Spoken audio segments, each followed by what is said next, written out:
The first album, as I said, as I said, no one's going to doubt how big it is. Of course, you've got the main track with Biggie and stuff, but as I said, the rest of the ballads just so amazing. From Cupid to, as I said, it's an album that I don't skip. How much of the writing did you guys do? Because I know subsequently on other albums, you guys surprised us how much writing you guys were doing. But on the first album, how involved were you guys on the writing and song creation on your debut album? Well, it shouldn't have been a surprise, man, because the crazy thing was we were actually signed as writers. In addition to being artists to Bad Boy, we was actually contracted to be writers as well. We wrote for New Edition. I know that things ain't right. You're kidding me. We wrote that. We No, wrote you don't have to worry, we wrote the things you do make me keep running to you. Yeah. We wrote that for Gina Thompson. We wrote records for Tanya Blunt. We wrote some records for Faith Evans. We co-wrote Caramel Kisses, You Send My Way. I won't complain, just don't go away. Yeah, we wrote that song. We wrote What I'm Thinking of, Total, Kissing You, the Isley Brothers, Float On, Float On. You kidding me?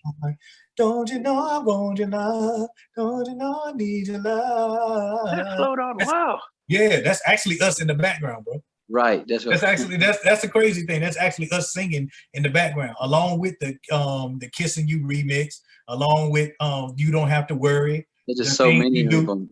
Yeah. And here's a gift that I'm gonna give to all future singers and stuff. When y'all sing backgrounds on stuff, that's actually a check that you're supposed to get as well too. So don't let the record labels or anybody else tell you that you're not supposed to get paid by singing background vocals. If you sing background vocals, you're supposed to get paid along with being writing the song too. So we know 112 didn't know that at the time, but we're up on that now. Yeah. But that's just food for thought for all you future artists. Whatever, if you sing backgrounds on somebody else's song and it makes the album, like You Don't Have to Worry, that's all Slim. That's all Slim. He was supposed to get a check for that.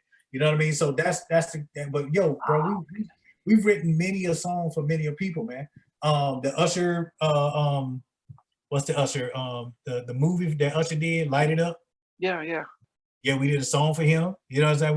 We wrote many of songs, man. Yeah, we had so many songs. We have a lot of songs. We have a lot of songs. Our catalog is unmatched. Yeah, and the thing was, we didn't really get the recognition, which was one of the gripes that 112 had with being with Bad Boy, because being signed to Bad Boy, the mind frame was that everything that came out of Bad Boy, Puffy was the one that did it. You know what I'm saying? As opposed to the ancillary pieces that was a part of it, i.e. 112 writing a lot of these songs. We wrote for we did a lot of records for Soul For Real. We produced some records for Tevin Campbell. You know what I mean? We were in it, man. You know what I mean?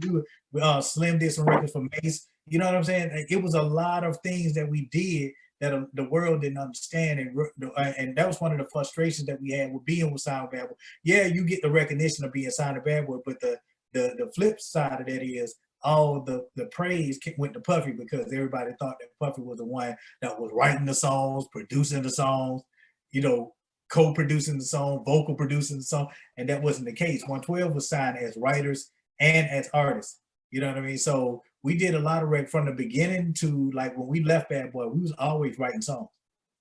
Yeah, so I think the one thing my viewers would I had Timmy Gatling from Guy, who wrote all their debut albums, and then because they wanted to steal his publishing, he got kicked out of Guy. Did you guys, when you got signed, did you know about publishing and ownership and right or credits and all that stuff? Or were you just like, wow, here's Puffy and dancing and stuff and just writing and gave everything away for free? What was it? You've got a manager. Did you know about all this stuff?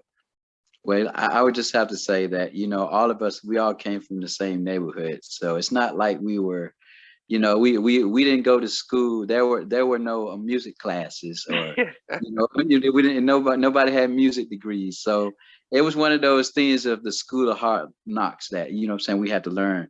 But you know what, though? Wouldn't have it no other way, because, we're, you know, Mike and myself, we're quite savvy with, you know, what's going on now because of that situation. And I mean, if you ask anybody from the 90s at that era, that, you know, we all went through it, you know what I'm saying? Especially your first project, you know what I mean? This is how the 90s was built. So don't even take it personal. But, you know, at the end of the day, you know, because of the things that are happening now and the rules and stuff that are happening right now, trust me, you know, it's a blessing that 112, you know, our music has transcended to the times where laws and rules have changed, you know what I'm saying? And you know, so like, well, Mike and I, we can't sit up here and say we don't have our publishing, because we do. Okay. And you know what I'm saying? And you know, we just made sure that, you know, that when it was time, you know, to modify certain contracts or take advantage of certain things or whatever, you know, we made sure that we were straight. So yeah. No, as I said, it's a really sad thing, because from this, you know, I think one of the things that we learned from, as I said, I've been from Damien, I've interviewed almost 60 people in the last month, and everyone talks about the business, and they were just so happy to get in it. And unfortunately, you learn through everything, as you mentioned, not getting paid for background vocals and stuff. The success of Only You, and you've got with Biggie, did it come as a surprise how quickly you guys blew up? I mean, double platinum album, debut album, was it, or did you, I mean, were you prepared for the degree of success when you first came out? Honestly, bro, and this isn't arrogance, this isn't hubris or anything like that whatsoever, but we knew, like, to say that would suggest that we weren't anticipating greatness if we were surprised. You know what I mean? Like, I don't look at what we would accomplish. We already, if you're a firm believer in God, you believe that when he orders something, then you shouldn't be surprised about it because he ordered it. You know what I mean? Yeah. Meaning that you were going to be successful. And the amount of work that we put in, the body of work that we put in prior to even being signed to Bad Boy, we had paid our dues, bro. You know what I mean? So we felt like that was just really the success of what we had already put into place. Like, we did the hours of practice, and we did the hours of rehearsal, we did the hours of interview coaching and things of this nature, man. Okay. So that was, so in theory, you can't do all of that stuff and not be successful. Yes. You know what I mean? So that was the mind frame that we had anyway. So to suggest that we were surprised by the success of Only You would suggest that we didn't believe that God was going to make sure that everything was all right, which he did. You know what I'm saying? So we weren't, so to answer your question, you know, more thoroughly, we weren't surprised about the success that we had. We knew that we were going to be successful. We just knew it. You know what I mean? And like, again, it wasn't arrogance. It wasn't hubris. It wasn't, you know, anything like that. We just knew, based on the amount of work that we had put in place prior to that we were going to be successful. If anything stopped us from being successful, it was going to be some outside forces. It wasn't going to be because 112 didn't put the work in. Yeah. How did you guys manage the, you know, since you started in high school, and here, you know, you're in the industry that is like a shark pool, loads of things out there. How did you guys manage to keep yourself grounded, as at the time, the four of you, in order to sort of navigate through such a really dangerous environment? Well, you know, I would attribute that to the first and foremost, our families, and you know, and the people that we had around us, the day ones, and you know, and this is our faith in God. You know, like we never we had our own goals. So that's one of the I would say just the genuine pluses of, you know, not being just put together, but actually growing up with each other and actually bonding with each other and saying, you know, because I just remember having these conversations at you know, saying grandma's crib. When I say grandma, I'm talking about Mike's grandma.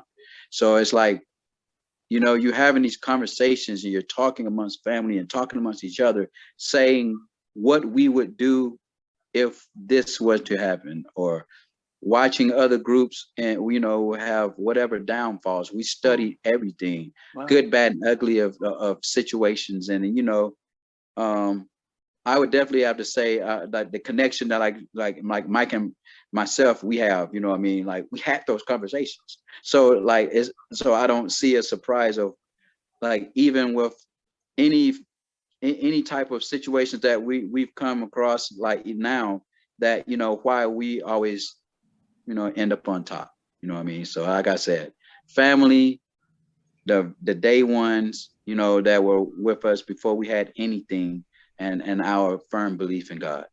Yeah, yeah. As you said, by studying other groups, you could see that the pits of the industry can really divide and conquer.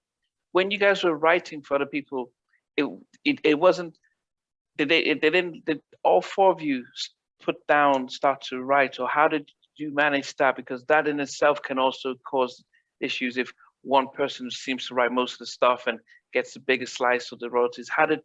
What was that process like? Because I interviewed Bo Legaloo from Full Force, and he said, look, they made an agreement from the beginning, the three brothers and their three cousins. When we write anything, even if it's just one of us, it will be written and produced by Full Force, and we split the money 6 ways. Doesn't matter if I did everything. So, and that was their rules. So for you guys, did you have that kind of conversation as to if Mike's a better writer and he's writing most of the stuff, or Slim's doing this, or Daron, or did you guys have a conversation? How did that arrangement work with all the stuff you guys were doing? Yeah, no, initially that was the goal too.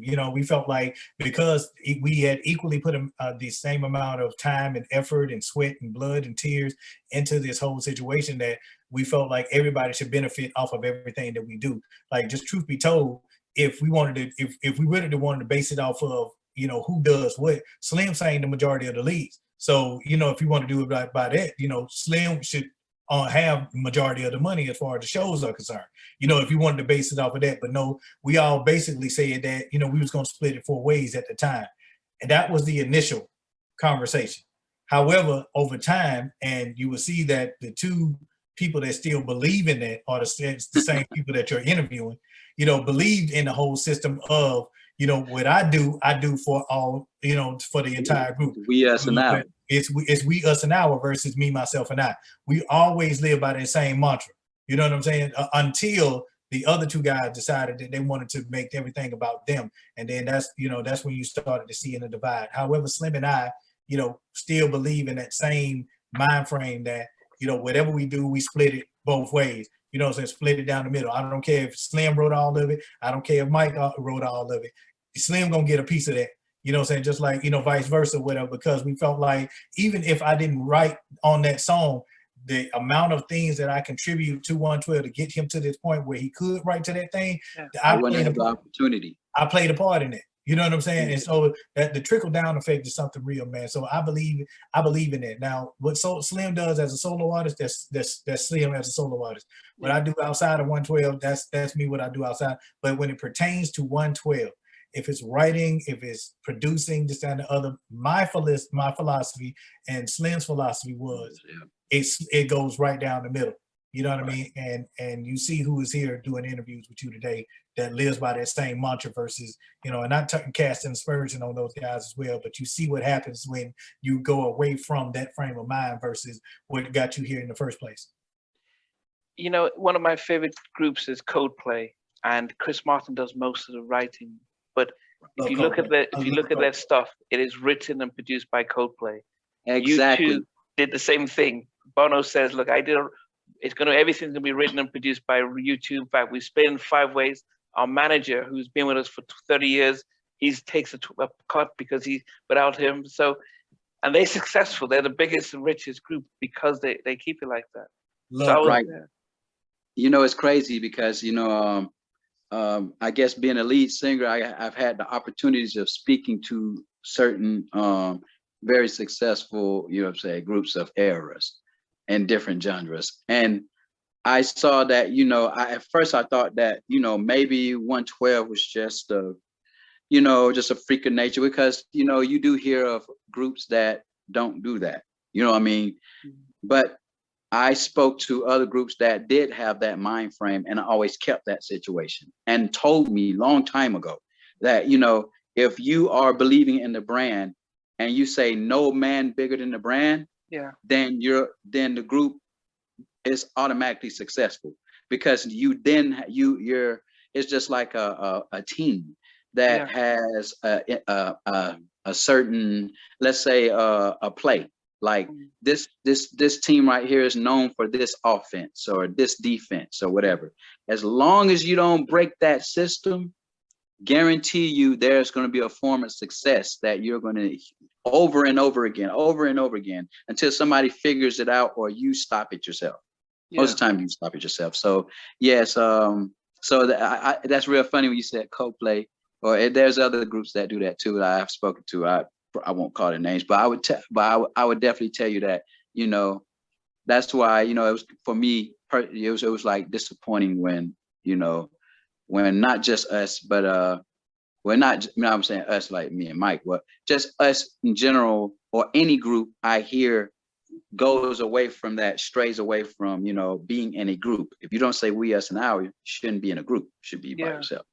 Yeah. Okay, go ahead. Yeah, Coldplay X and Y is my favorite album from Coldplay by far. Forget about it. That's my greatest. I love that album. But go ahead. There was a show. I'm not sure if you ever watched on VH1. They had Behind the Music. You know I did, bro. Yeah. My show is based on that because they did the whole background stuff, and you watch it, and that's where you learn about the groups. You know, one lead singer, one guy writing all the tracks, makes all the money, and the others resent that, and they split. And so you start to realize that, as you said, if you come in as as the Musketeers, you know, as one for all and all for one, you carry yourselves through the goods and the bad times. Thanks for watching. Please remember to subscribe to the channel, but most importantly, to press the notification bell so that you can be notified when we do have a new interview. Loads to come, but thanks a lot for watching.